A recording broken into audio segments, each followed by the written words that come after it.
काम किया था।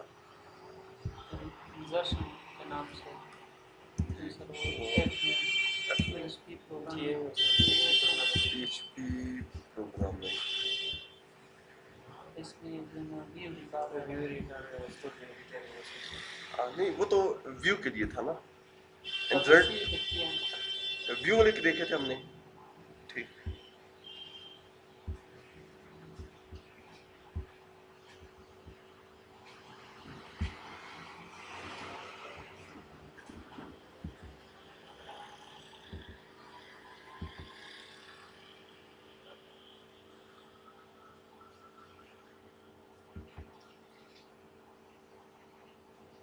अच्छा, फिर हमारा इंजर्शन रहता है ना। इंजर्शन हमने डायरेक्ट डेटाबेस में की थी। Yes, sir, वो थ्रू direct- फॉर्म्स इंजर्शन हमारी रहती है। ठीक है ना।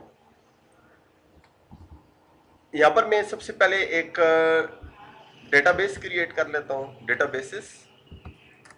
इसको मैंने नाम दे दिया स्कूल और क्रिएट।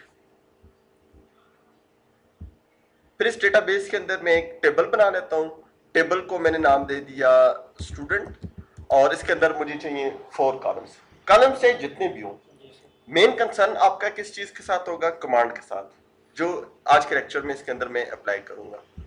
गो कर लें। सबसे पहले आ गया कॉलम रोल नंबर, फिर उसके बाद नेम, डेट ऑफ बर्थ और जेंडर।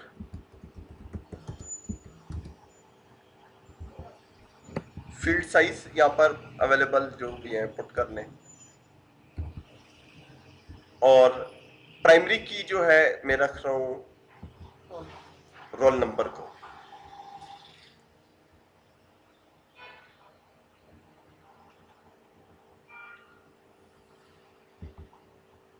और इसको सेव कर लिया प्राइमरी की बनाने के बाद।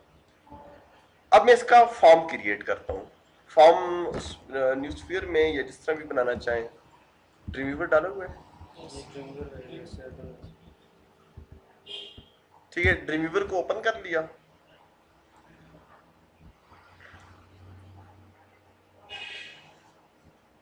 इसके अंदर PHP फाइल सेव, और इसको मैं सेव कर लेता हूँ F ड्राइव के अंदर।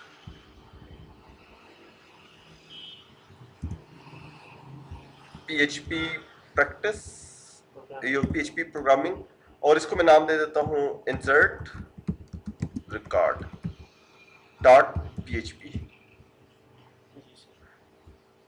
इसके अंदर सबसे पहले आप फॉर्म्स पे आ जाएं, और फॉर्म्स के अंदर से आपने एक फॉर्म ले लेना है। फॉर्म का लेक्चर इससे पहले भी हमने अप्लाई किया था। अभी जो फॉर्म आपने लिया है, इसका मेथड पोस्ट हम रख रहे हैं। गेट अगर रखेंगे तो फिर भी काम हो सकता है। डिफरेंस क्या होता है कि वैल्यूज जो आप इंसर्ट करते हैं वो नजर आ जाती हैं गेट के अंदर, पोस्ट के अंदर वैल्यूज नजर नहीं आती। इसके अंदर फिर सबसे पहला काम स्प्राई पे आते हैं, और स्प्राई के अंदर स्प्राई वैलिडेशन टेक्स्ट फील्ड। इसको सबसे पहले txt रोल, और लेबल के अंदर मैं लिख लेता हूं रोल नंबर। ये हमारा सबसे पहला टेक्स्ट बॉक्स आ गया। फिर उसके बाद spry validation text field txt name, sorry label साथ रह गए, txt नेम, और यहाँ पर स्टूडेंट नेम।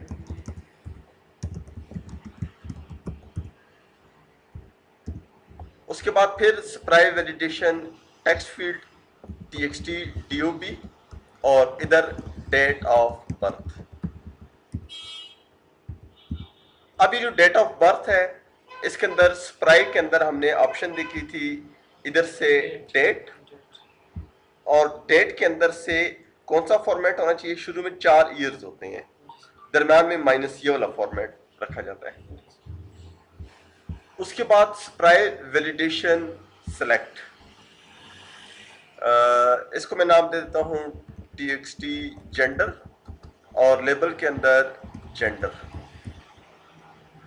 और इसके अंदर आप लिस्ट वैल्यूज मेल, ये पहली वैल्यू फीमेल और वैल्यूज फॉर्म बना लिया। इसके बाद एक फॉर्म्स पे वापस आ जाएं, एक बटन txt ना, इसको मैंने नाम दे दिया btn सेव, और इसके ऊपर जो वैल्यू है इसमें लिख लेता हूं मैं सेव रिकॉर्ड,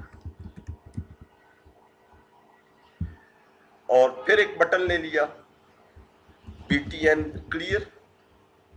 इसकी टाइप आपने क्या रखनी है, रीसेट, और इसके जो टेक्स्ट है इसको मैं लिख लेता हूं क्लियर फॉर्म। ठीक है ना। स्प्राई वैलिडेशंस जो है वो भी ऑलरेडी सेव करती। Yes, sir. अब ये जो मैंने फॉर्म बनाया हुआ है, बेहतर ये है कि इसको न्यूज़फियर में टेस्ट कर लें, ताकि उधर से डायरेक्ट एग्जीक्यूट भी होता है और हम उसको डायरेक्ट एग्जीक्यूट करके आउटपुट भी देख सकते हैं।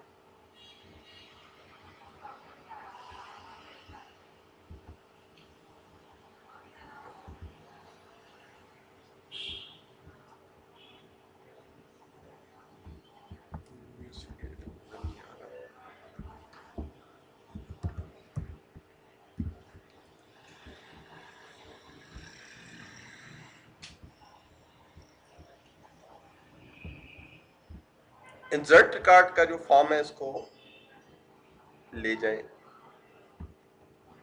इसके अंदर। ठीक है, ये हमारे पास इसकी आउटपुट है। पीएचपी का ब्लॉक बनाने के बाद $कॉन is equal to mysql underscore connect local host user name root password empty छोड़ देंगे। फिर mysql underscore select db school comma $कॉन और कनेक्शन। इसके बाद if is set bracket start $अंडरस्कोर पोस्ट स्क्वायर ब्रैकेट btn, क्या नाम था, सेव या btn सेव।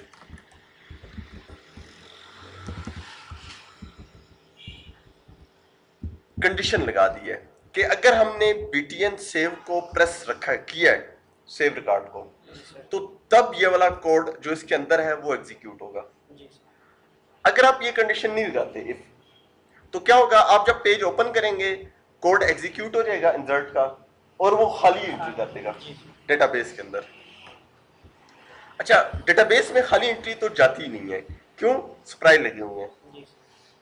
हमारे पास पहली कंडीशन जो है वो नहीं लगेगी।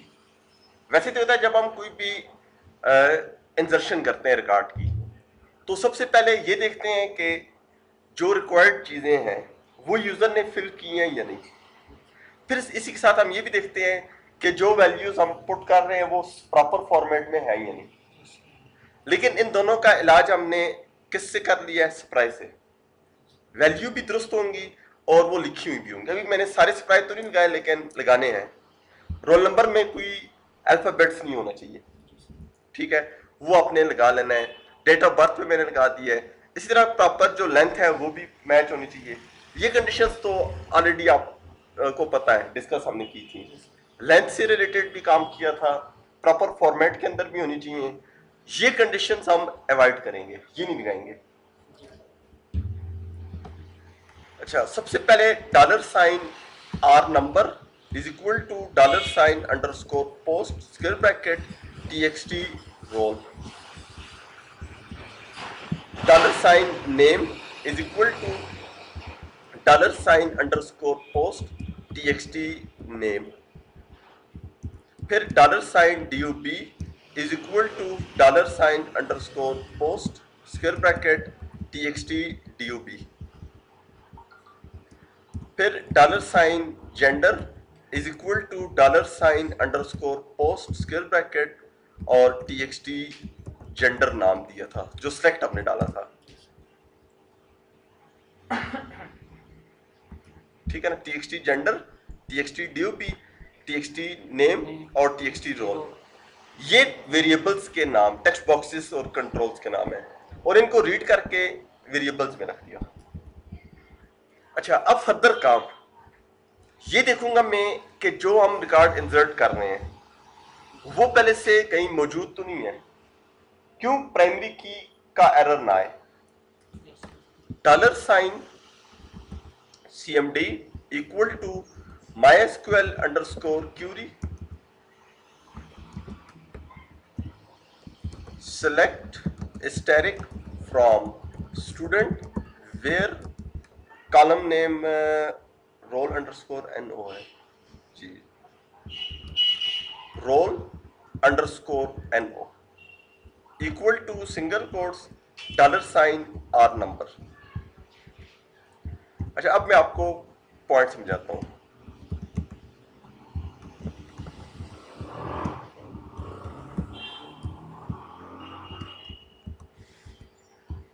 अगर याद हो तो सर्चिंग वाला जो लेक्चर लिया था व्यू रिकॉर्ड्स का, उसके अंदर एक लेक्चर के अंदर सर्चिंग ऑप्शन लगाई थी। सर्चिंग ऑप्शन के अंदर पहले हमने बिल्कुल सिंपल काम किया था। उसमें क्या था कि जब रिकॉर्ड मौजूद ना हो तो टेबल हाइड हो जाता था, अगर मौजूद हो तो डिस्प्ले हो जाता था। फिर क्या किया था, उस पर कंडीशन लगाई थी कि अगर रिकॉर्ड मौजूद नहीं है तो वो हेडिंग डिस्प्ले कर देता था। बेसिकली मैंने क्या किया, इसके लिए एक कमांड यूज की है, cmd select asterisk from student where roll number equal to r number, r number ये वेरिएबल आ गया। फिर $साइन num एक वेरिएबल ले लिया, equal to mysql underscore num rows। ये फंक्शन क्या करेगा, नंबर ऑफ रोज रिटर्न करेगा। कौन सी नंबर ऑफ रोज, जो इस कमांड के मुताबिक मैच हो जाती है। अब वो जो रोल नंबर है उसके मुताबिक अगर कोई रो मैच हो जाती है तो वो रो 1 होगी, नंबर ऑफ रोज कितनी होगी 1। अगर कोई रो मैच नहीं होती तो वो लेस देन 1 होगी, मींस 0 होगी। इफ $साइन num इज ग्रेटर देन 0, अगर number of row greater than 0 है देन इको के अंदर अलर्ट ना बल्कि स्क्रिप्ट के अंदर अलर्ट और अलर्ट के अंदर record already exist.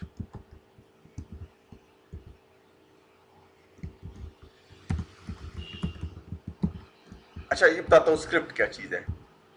Script basically एक टैग है जो कि एंड हो रहा है और इधर ये स्क्रिप्ट स्टार्ट हो रहा है।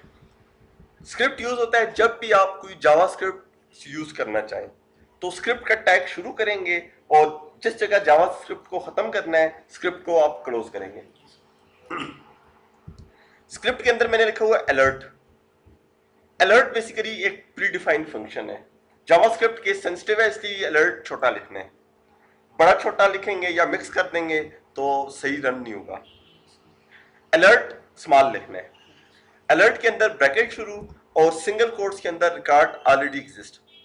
बाहर डबल कोट्स हैं इसलिए अंदर सिंगल कोट्स डाले हैं, बाहर अगर सिंगल है तो अंदर डबल डालेंगे। ठीक है, ये इससे पहले हमने वो उसमें भी हाइपरलिंक्स में भी किया था। सिंगल कोट्स भी एज अ स्ट्रिंग यूज कर सकते हैं और डबल कोट्स भी कर सकते हैं। अगर एक दफा आपने डबल कोट्स यूज किए हैं तो फिर अंदर सिंगल कोट्स यूज कर लें, या बाहर सिंगल है तो अंदर फिर डबल कर लें। अलर्ट क्या करेगा, ये आपको एक मैसेज बॉक्स देगा, उसके अंदर रिकॉर्ड ऑलरेडी एग्जिस्ट मैसेज लिखा होगा। इसके बाद एल्स आ गया। अब ये एल्स कब चलेगा, जब रिकॉर्ड मौजूद नहीं है। अगर मौजूद है तो मैसेज आ जाएगा। इसके अंदर मैं डिफाइन करता हूं $साइन cmd1 equal to mysql underscore query. अब मैं डालूंगा इंसर्ट की कमांड, इंसर्ट इनटू टेबल का नाम है मेरे पास स्टूडेंट, फिर ब्रैकेट शुरू, सबसे पहले roll underscore number comma name comma DOB comma gender bracket close, values single quotes और इसके अंदर $R नंबर कॉमा, फिर सिंगल कोट्स $नेम, फिर कॉमा सिंगल कोट्स $DOB, फिर कॉमा सिंगल कोट्स और जेंडर।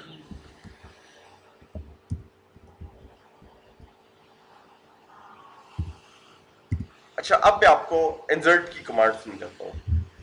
इसमें इंसर्ट कीवर्ड है, ठीक है, कमांड के अंदर इनटू जोड़ के लिखना है, ये भी कीवर्ड है। स्टूडेंट, ये आ गया हमारे पास टेबल में, जिस टेबल के अंदर आपने एंट्री करनी है। फिर ब्रैकेट शुरू के बाद आपने ये जो कॉमर्स के साथ सेपरेट करके लिखे हुए हैं, ये है कॉलम्स। ये कॉलम्स आप स्किप भी कर सकते हो, आप direct insert into student values. लेकिन कब? अगर आपने सारे कॉलम्स इंसर्ट करने हैं तो तब आप इसको स्किप कर सकते हो। अगर आपने सारे कॉलम्स लिखने हैं और अगर आप कॉलम नेम लिख भी लेते हो तो फिर भी कोई एरर नहीं आएगा, ठीक है ना। लिख लो, ज्यादा मर्जी है। अब इसकी वजह बताता हूं। मैं इस कमांड को एग्जीक्यूट करता हूं और अगर एरर आ जाए, ठीक है, एसक्यूएल सर्वर या विजुअल स्टूडियो में एरर्स निकालने आसान है। नंबर ऑफ कॉलम्स का मसला है, वो खुद बता देगा। कॉलम नेम का मसला है, वो खुद बता देगा। किसी डेटा टाइप का मसला है तो वो आपको बता देता है कि डेटा टाइप कन्वर्जन में एरर है। MySQL या PHP इन एरर्स को डिस्प्ले नहीं करेगा, ठीक है ना। अब ये जो कमांड है, ये एग्जीक्यूट जब होगी, क्या ये सही रन हुई है या सही रन नहीं हुई, उसके लिए मैं एक कंडीशन लगाऊंगा, ठीक है ना। खुद PHP कोई एरर बताता नहीं है आपको, ठीक है ना। आप कमांड एग्जीक्यूट करते हो, जाके डेटाबेस में देखते हो एंट्री नहीं आई डेटाबेस में, तब आपको पता चलेगा कि एंट्री नहीं आई तो कोई गलती है। अब इस गलती का हल क्या है? पहले आप सारे कॉलम्स ऐड ना करो, आप पहले शुरू के 3 या 4 कॉलम्स ऐड करो, फिर मजीद 2 या 3 कॉलम्स, फिर मजीद 2 या 3 कॉलम। क्योंकि जब आप प्रॉपर बड़ा फॉर्म फिल करते हैं, जिस तरह स्टूडेंट है उसकी 30-40 फील्ड्स होती हैं, नाम, father name, address, phone number, तो अच्छी खासी फील्ड्स हैं। जब आप कोई स्पेसिफिक फील्ड्स ऐड करते हैं तो फिर तो कॉलम नेम लिखने पड़ेंगे। तो जरूरत के मुताबिक आप इसको, मर्जी आपकी, ना डालें फिर भी ठीक है, डाल दें, डालने से ज्यादा बेहतर काम है। क्यों? अगर कॉलम कोई स्किप करना चाहे, देखिए बाज़ औक़ात कॉलम स्किप करने पड़ते हैं। अगर कोई ऑटो फील्ड है उसको भी आपको स्किप करना पड़ेगा। कोई चीज आपने डिफॉल्ट में डाली हुई है और आप चाहते हैं यूजर उसको फिल ना करे, फिर भी आप उसको स्किप करोगे। कुछ चीजें मजबूरी हैं। मेरे पास एडमिशन फॉर्म है, वो मैं आपको देता हूं, चलें इसको डेटाबेस में पुट करें। उसमें डेट ऑफ कंप्लीशन लिखी हुई है। क्या एक स्टूडेंट आते वक्त उसकी डेट ऑफ कंप्लीशन होगी? नहीं होगी, ठीक है। उसमें सर्टिफिकेट नंबर का एक बॉक्स डाला है, ठीक है, वो भी आप पुट नहीं करोगे। क्यों? सर्टिफिकेट जब इशू होगा तो सर्टिफिकेट नंबर उस पर लिखेंगे। सर्टिफिकेट किस डेट को इशू हुआ है, कोर्स कब कंप्लीट हुआ है, रिमार्क्स क्या है, ये वो चीजें हैं जो शुरू में हम नहीं डालते। कुछ कॉलम्स हम डाल देते हैं, बाकी कॉलम्स हम अपडेट करते हैं, ठीक है ना। तो इसलिए बेहतर यही है कि आप कॉलम्स नेम लिख लिया करो। उसके बाद वैल्यूज कीवर्ड आ गया। वैल्यूज के बाद फिर सिंगल कोट्स के अंदर कॉलम नेम, ये सॉरी वेरिएबल नेम है और कॉमा के साथ सेपरेट किया है। तरतीब का ख्याल रखना है, जो ये तरतीब है वो इधर भी होनी चाहिए, नहीं तो वैल्यूज मिक्स हो जाएंगी। पहले तो नंबर ऑफ फील्ड्स, पहला एरर जो सबसे ज्यादा हमें मिलता है, इधर फील्ड्स की तादाद और होती है, इधर और होती है। वजह क्या होती है? कोई कामा शामा गलत डाल जाता है या रह जाता है। दूसरा मसला ये होता है बाज़ औक़ात कॉलम्स नेम गलत होते हैं, तो वो देख लिया करो। बाज़ औक़ात फिर डेटा टाइप्स गलत होती हैं, डेटा हम गलत फॉर्मेट में पुट करेंगे तो एरर आएगा, ठीक है। अच्छा, डेट, ये कोड मेरा कंप्लीट हो गया है, लेकिन PHP चूंकि गूंगी लैंग्वेज है, ठीक है, PHP आपको ये मैसेज कभी नहीं देगी कि कमांड सक्सेसफुल रन हुई है या कमांड रन होने में कोई एरर था। इसके मुकाबले में एसक्यूएल सर्वर में अगर कोई मैसेज ना आए, समझे कमांड सही रन हो गई है, कोई एरर आ गया है तो आपको रन टाइम एरर मिलेगा। अब इसमें मैं कंडीशन लगाता हूं, if $CMD1 is greater than 0 और एल्स, ये मैं आपको पॉइंट समझाता हूं। अगर कोई कमांड सक्सेसफुली रन हो जाए तो वो आपको 1 रिटर्न करेगी। अगर उस कमांड के रन होने में कोई एरर आ गया तो 0 रिटर्न होगा, बुलियन वैल्यू। ठीक है ना। एसक्यूएल की जितनी भी कमांड होती हैं उसको बुलियन वैल्यू के थ्रू टेस्ट किया जाता है। विजुअल स्टूडियो में भी कर सकते हैं ये काम, ठीक है। लेकिन हमें उसमें पता है कि एरर होगा या नहीं होगा तो जरूरी नहीं है। सीएमडी मैंने डिफाइन कर दी, अगर सीएमडी ग्रेटर देन 0 है मींस 1 है, तो इको के अंदर स्क्रिप्ट के अंदर अलर्ट और अलर्ट के अंदर रिकॉर्ड सक्सेसफुली सेव्ड, और इधर स्क्रिप्ट को बंद कर दिया और इधर यहां पर एल्स आ गया।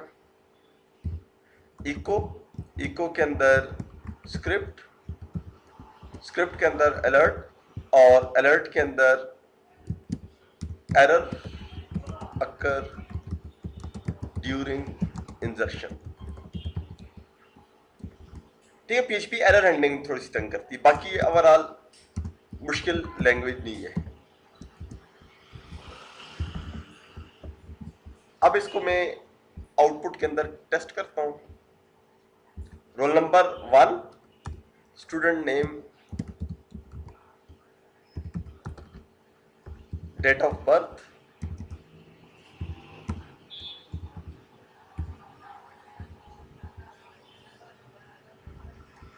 जेंडर और सेव रिकॉर्ड सक्सेसफुली सेव्ड। इधर भी मैसेज आ गया, लेकिन बेहतरीन चीज क्या है इसके लिए हल, आप डेटा को ब्राउज करके देखो डेटा आया है ये नहीं।